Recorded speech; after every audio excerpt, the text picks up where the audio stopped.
My friends, we gathered today not to learn something new, but to remember what has always been true. For centuries, mankind has lived under a gentle but persistent illusion, an illusion that has shaped our prayers, our fears, and our deepest desires. We have believed that God is with us. We have believed that somewhere, somehow, just beyond the reach of our fingertips, there is a presence moving toward us, guiding us, helping us. If only we can attract it, if only we can please it, if only we can call it into our circumstances. But let us pause and look within for a moment. When you say God is with me, who is the me that God must come to? Who is this separate being standing outside the divine embrace? The moment you say God is with me, you have already accepted a duality that does not exist in spiritual reality. You have placed God on one side and yourself on the other, and you have begun the long, weary journey of trying to unite what was never separate. This, my friends, has been the central misunderstanding of the spiritual life. We have imagined a God who travels, a presence that comes and goes, a love that responds to our cries only when we have prayed hard enough or lived well enough. And because we believe this, we live in fear, we live in self-doubt, we live in a constant state of trying to get what is already ours.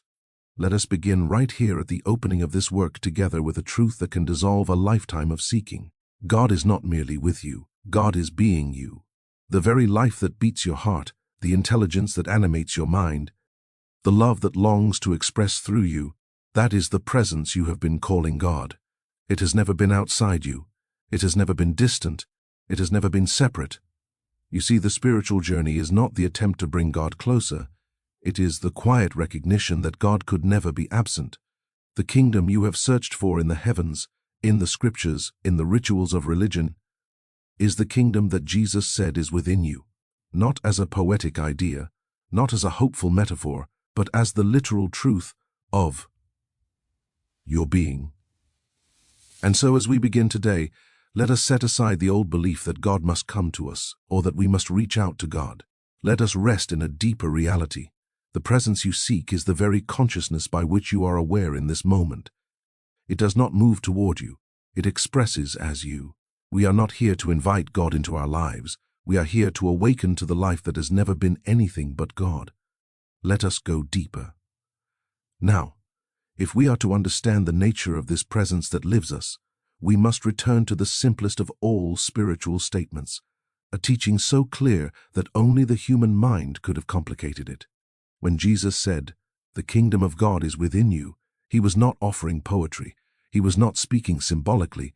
He was revealing the central fact of spiritual life, that the fullness of God, the wholeness of God, the infinitude of God is not a distant realm to be reached after death or earned through righteousness.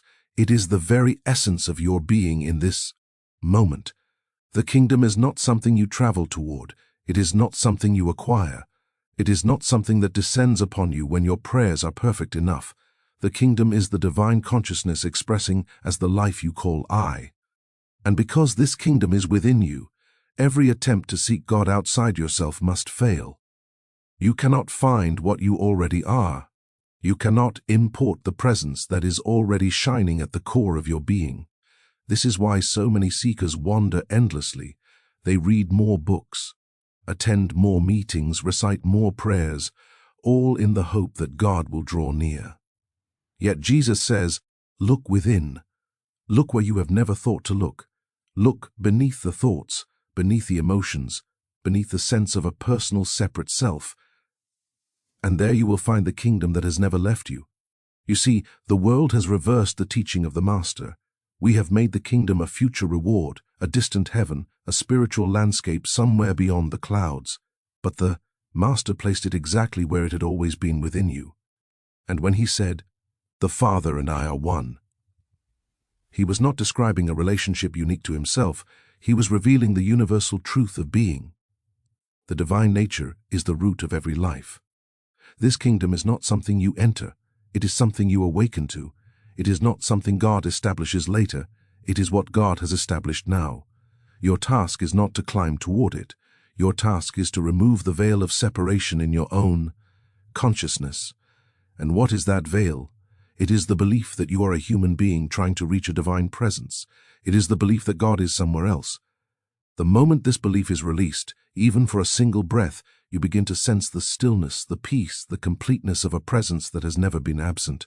The kingdom within does not shout, it does not force itself into your awareness. It is a gentle unfolding, a quiet recognition that the life you have called me is in truth the life of God expressing in individual form. When you truly understand this, you will stop searching outside.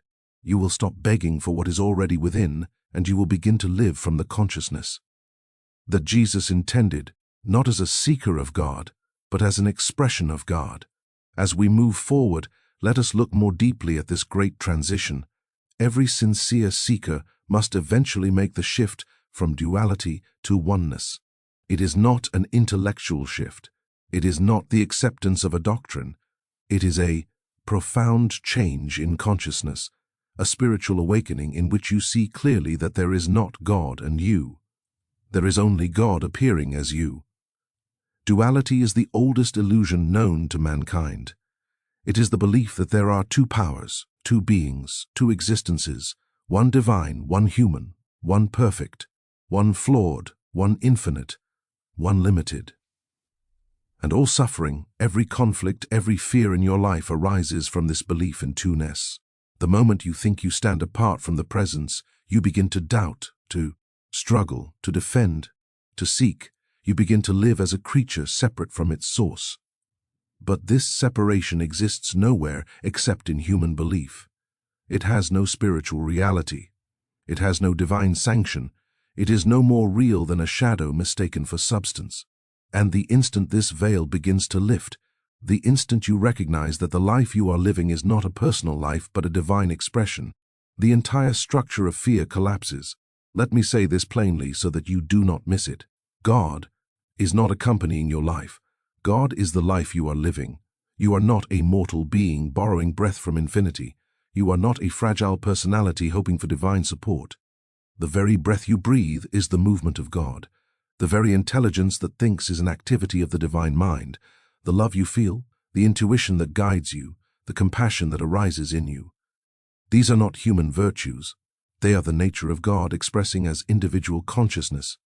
Duality is the oldest illusion known to mankind.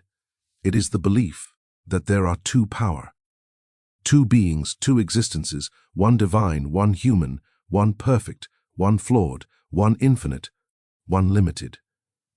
And all suffering, every conflict, every fear in your life arises from this beliefiness. The moment you think you stand apart from the presence, you begin to doubt, to struggle, to defend, to seek. You begin to live as a creature separate from its source. But this separation exists nowhere except in human belief. It has no spiritual reality. It has no divine sanction. It is no more real than a shadow mistaken for substance. And the instant this veil begins to lift, the instant you recognize that the life you are living is not a personal life but a divine expression, the entire structure of fear collapses. This shift from duality to oneness is not achieved through effort. You cannot force it. You cannot will it. You cannot study your way into it. It comes through recognition. It comes through the quiet inner knowing that what you have called I all your life is in truth God, appearing as you. And when this recognition dawn even faintly, you will discover that fear has no foundation. You will discover that lack has no cause. You will discover that illness cannot touch the truth of your being. For all of these belong to the belief in separation. And once oneness is glimpsed, the power of separation begins to fade. My friends, this is the turning point of the spiritual path. Everything you have sought outside yourself begins to reveal itself within. Everything you feared begins to lose its voice. And everything you hoped God would do for you begins to unfold naturally as the activity of the divine presence that is your life. You do not become one with God. You awaken to the truth that you have never been anything else. Let us continue, and let us approach a point that may seem subtle but upon which the entire spiritual life rests. For many sincere seekers, the phrase, "God is with me," has been a source of comfort. It has carried them through hardship. It has soothed their anxieties and strengthened their hope. But I must tell you gently yet truthfully that this statement is still rooted in the very belief that keeps you from realizing the fullness of your spiritual identity. To say God is with me is to affirm a presence that moves in and out of your experience. It assumes a proximity that can grow stronger or weaker depending on your behavior. It suggests a God who responds to your prayers, who comes when you call, who arrives when you are worthy and stays away when you are not. And though this idea may feel comforting to the human mind, it is also the source of fear, guilt, and insecurity. As long as you believe God must come to you, you will fear the moments when you cannot feel God. You will interpret every difficulty as distance from the divine. You will judge yourself by your emotions, your moods, your circumstances, believing that God is nearer when life is easy and farther when life is hard. And when prayer seems unanswered, you will assume failure not in the prayer, but in yourself. This is the tragedy of God is with me consciousness. It still assumes too. It still imagines a universe where God must travel, must approach, must respond. But God is not a visitor. God is not a presence that steps in and out of your life like a shifting shadow. God does not arrive. God does not depart. God does not draw near. God does not withdraw. These movements exist only in human belief, never in spiritual reality. The divine presence is not with you. It is you. It is the life you call I. It is the mind by which you think, the love by which you feel, the being by which you exist. And when you settle into this truth, even for a moment, fear begins to vanish.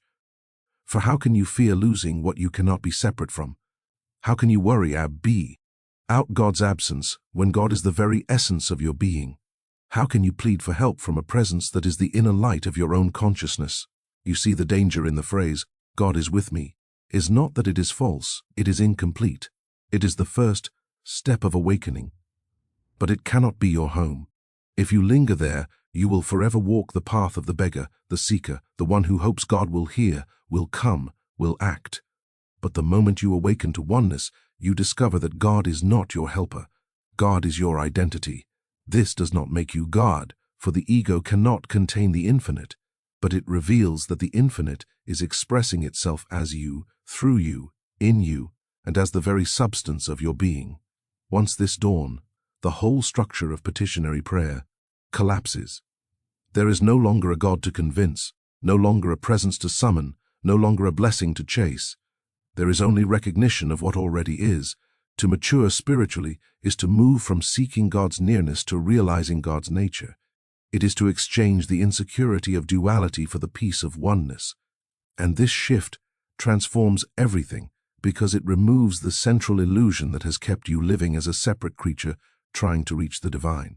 My friends, if you hear nothing else today, hear this. You cannot lose God. You cannot lack God. You cannot be distant from God. Because God is not something added to your life. God is the life itself. The day you stop asking for God's presence is the day you begin to experience it. Now we come to a central pillar of the spiritual life, one that must be understood if you are to live in freedom rather than fear. For centuries, prayer has been built upon the assumption of lack. God, please give me this. God, please heal me. God, please fix my circumstances. And the more intensely we desire, the more passionately we plead, the more exhausted we become, because all supplication begins with a silent confession.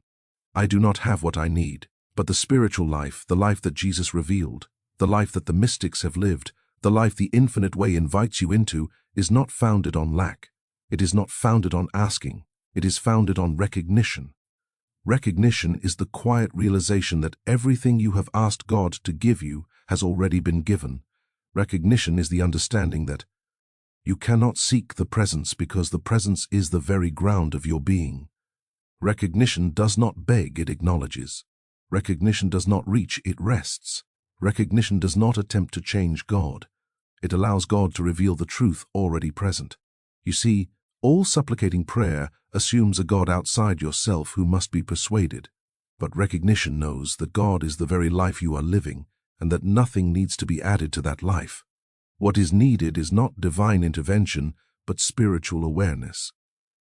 This is why Jesus said, "Your Father knows what you need before you ask." How could this be true unless the divine presence already fills every space of your consciousness? And if that presence is already complete, already perfect, already fully expressing its wholeness, then what prayer could you possibly offer that would improve upon what God already is. And so the prayer of recognition is simple. It begins with stillness. It begins with a willingness to stop trying to achieve what is already true. It begins with a pause, a breath, a moment of surrender in which the mind ceases its frantic activity and yields to the deeper knowing within. Recognition is the quiet realization that everything you have asked God to give you has already been given. Recognition is the understanding that you cannot seek the presence because the presence is the very ground of your being. Recognition does not beg, it acknowledges. Recognition does not reach, it rests. Recognition does not attempt to change God, it allows God to reveal the truth already present. In that moment, you do not say, "God, please be here." You rest in the awareness. God is the very presence of this moment. You do not say, "God, please heal me." You rest in the awareness. The life functioning in me is already whole. Recognition is not a technique. It is not a ritual. It is the natural state of consciousness once separation has dissolved. And every time you return to recognition, even for a few seconds, you are stepping into the kingdom. You are dropping the illusion that you stand outside your own source. You do not say, "God, please guide me." You rest in the awareness. Divine intelligence is the mind by which I think. Let me offer a simple way to begin. Several times during the day, stop for just a few breaths and allow this inner truth to arise. The presence I seek is the presence I already am. Understand this. Supplication reinforces the belief in a limited, needy self. Recognition reveals the truth of the self that has never needed anything because it has never been separate from its own infinite supply. You need not say it loudly. You need not say it perfectly. You need not feel anything at all. Simply acknowledge, simply recognize, simply rest. My friends, you have spent many years asking. Now begin to discover the joy of recognizing. Let us now consider what happens practically, tangibly, unmistakably, when the consciousness of God shifts from being something outside you to the recognition of God as your very life. For this is not theory, this is not philosophy, this is not the memorizing of spiritual ideas. The moment you stop living as a separate creature and begin to rest in the truth of divine identity, everything in your life begins to take on a different tone, a different rhythm, a different quality of unfolding. The first transformation you will notice is this. Fear begins to dissolve. Fear can survive only where separation is believed. Fear requires a me who must face life alone, who must protect, defend, and control. But when you recognize that the life living you is the same infinite presence that has formed galaxies and guides the stars, fear loses its foundation. You discover that you are not navigating life by yourself. Life is guiding you from within. The second transformation is clarity.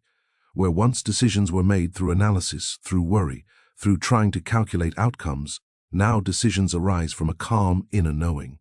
You begin to live intuitively, not impulsively, but from the quiet assurance that the divine intelligence that formed your being continues to govern your experience. Ideas come when they are needed. Guidance appears without strain. You do not reach for answers, they reveal themselves. The third transformation is peace. Even when nothing has changed externally, the moment you recognize God as the life you are living, you cease trying to fix the world around you. You cease believing that your peace depends upon circumstances. You discover that peace is the nature of the divine presence itself, and that presence is the ground of your being. This inner stillness becomes your home, your refuge, your atmosphere, even when the world storms around you. The fourth transformation is found in relationships. When you no longer see yourself as a separate human personality, you stop demanding, expecting, or fearing the behavior of others. You realize that everyone around you is also the expression of God, though many do not yet know it. And this recognition softens your gaze. You begin to behold the divine behind the human mask. Conflict loses its bite, judgment loses its power. Compassion rises naturally not as an emotional effort, but as the very nature of the presence expressing itself as you. The fifth transformation is supply. when you no longer see yourself as a limited human being trying to acquire good, but as the expression of the infinite source itself. Lack loses its meaning. You stop living from desperation and begin living from completeness. This does not mean money falls from the sky. It means that the consciousness of wholeness draws into your experience the forms that match it: opportunities, ideas, relationships, provision. The law of consciousness is simple. What you recognize within becomes the pattern of life without. Let me offer a gentle story, not as proof but as illustration. A woman who spent years praying desperately for financial help finally encountered the teaching of inner recognition. Instead of begging God for supply, she began each day resting in the awareness. The source of all life flows as my life now. She did this without expectation, without trying to influence events. Weeks passed. The fear of lack began to quiet. Her decisions became clearer. She stopped chasing solutions and began acting from peace. And gradually, almost without noticing when it happened, her outer circumstances shifted. A new opportunity came. A long-delayed project opened. What had seemed impossible became natural. Nothing magical occurred. Consciousness changed and experience followed, as it always must. The sixth transformation is healing. Where once the body was feared as fragile, vulnerable, and separate from spirit, you now see it as an instrument through which the divine presence expresses. This does not deny physical conditions, it simply refuses to build identity around them. You begin to understand that the body responds to consciousness, and as fear dissolves, as separation dissolves, as inner peace becomes natural, the body often reflects that harmony, sometimes quickly, sometimes gradually, but always in accordance with the changes taking place within. And finally, the deepest transformation is freedom. When you know that God is the life living you, the entire burden of existence lifts. You no longer wrestle with life. You no longer battle circumstances. You no longer attempt to force spiritual growth. You rest, you allow, you listen, and you discover that the same presence that animates your life is unfolding your path with a wisdom far greater than human effort could achieve. My friends, life does not transform because God intervenes. Life transforms because your consciousness awakens.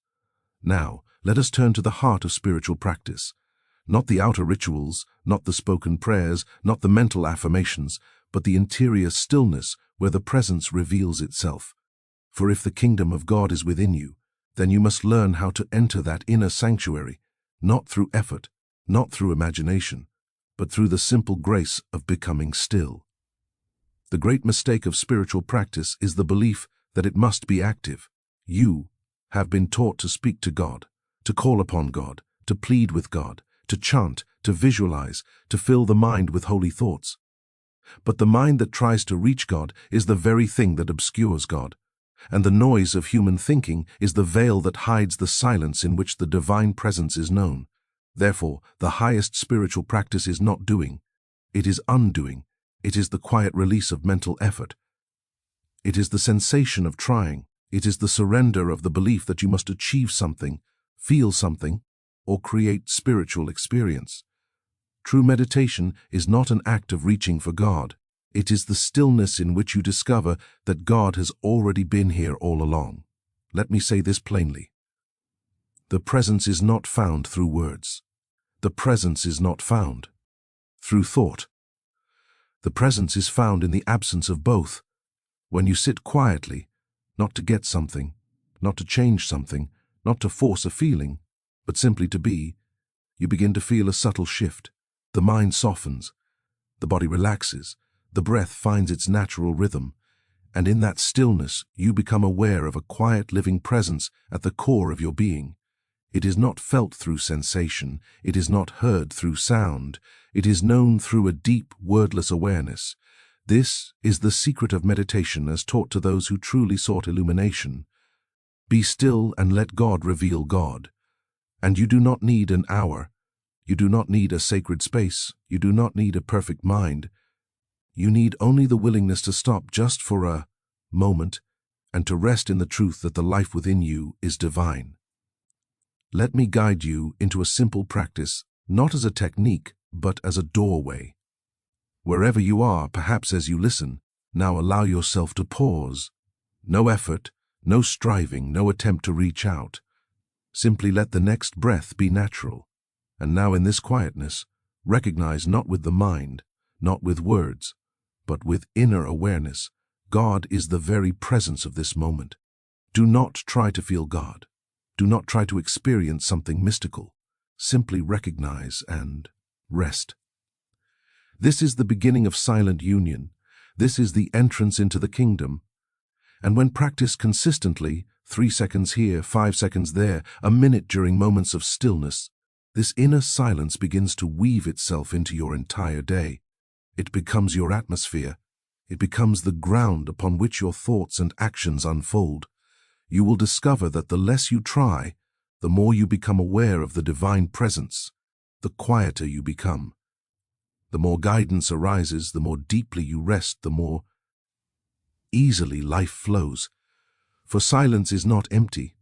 Silence is filled with the divine activity that human effort cannot produce. Let me share something essential. You do not meditate to bring God into your life. You meditate to become aware of the God who has never left.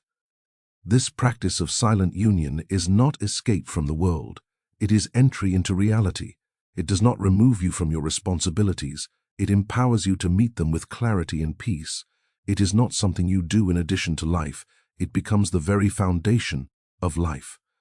And as you return to this silence throughout your day, between tasks, in moments of uncertainty, before speaking, before acting, you will find that solutions arise without effort, opportunities appear without strain, and peace remains even amid challenges. Why? Because you are no longer living from a human sense of self.